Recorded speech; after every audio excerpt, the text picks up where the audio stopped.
Hi నమస్తే అస్సలాము అలైకుం. నేను జాహిదా జాహీ వ్లాగ్స్ నుండి ఈరోజు మీకు ఒక చిట్కా చూపిస్తాను, బ్యూటీ చిట్కా.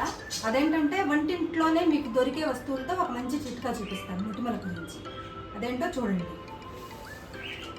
ఇవి మీ అందరికీ ఇళ్ళల్లో దొరికేదేనండి, అందరి వంటింట్లోనూ ఉంటాయి.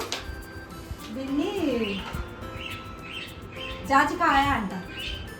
ఈ జాజికాయతో ఏం చిట్కా చేస్తారో ఎలా వాడాలో మీకు ఇప్పుడు చూపిస్తాను, చూడండి. ఈ జాజికాయతో పాటు పాలపైన మీగడ కావాలి. ఈ రెండింటితో ఎలా తయారు చేస్తారో చూపిస్తాను, చూడండి. ఇది గంధం చెక్క అరగదీసే రాయండి.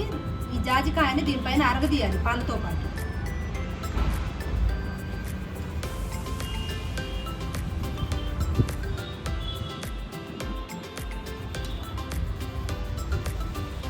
అరగదీసి బాగా పేస్ట్ లాగా చేయాలండి. పేస్ట్ వచ్చింది దీనికి.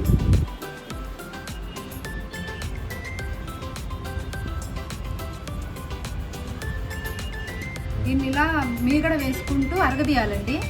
చాలా గట్టిగా ఉంటుంది, చాలాసేపు పట్టింది మీకు.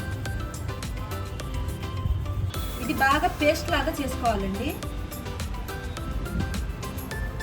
అలా ఎక్కువ మొత్తంలోనే చేసుకోవాలి. ఇది ఆయుర్వేదం చిట్కా అండి. ఇది ఈ జాజికాయని ఆయుర్వేదంలో చాలా వరకు వాడతారు.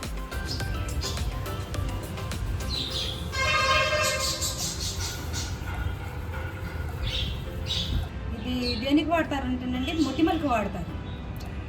వయసులో ఉన్న పిల్లలకి మొటిమలు వస్తాయి కదండి, మొటిమలకి వాడతారు. తర్వాత కొంచెం వయసు పెరిగే కొద్దీ 40-45 అట్లా వచ్చేసరికి మంగు మచ్చలు వస్తాయి.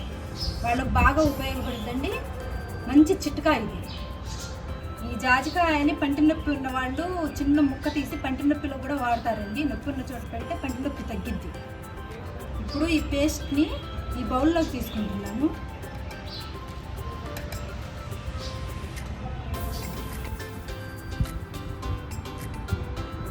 ఈ పేస్ట్ని నేను మా ఇంట్లో మా బాబుకే వాడుతాను. చాలా వరకు మాడిపోయిందండి మొటిమలన్నీ, నల్లబడిపోయింది. మీకు ఇది వారంలోనే మీకు తెలిసిపోయింది తేడా.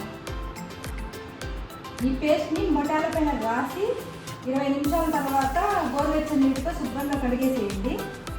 ఇలా ఒక వారం 2 రోజులకు ఒకసారి చేస్తే మీకు మొటాలు మొత్తం తగ్గిపోతుంది. 20 మినిట్స్ తర్వాత మీకు గోరువెచ్చని నీటితో శుభ్రంగా వాష్ చేసేయండి.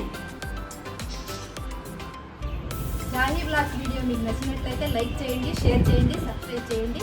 Thank you.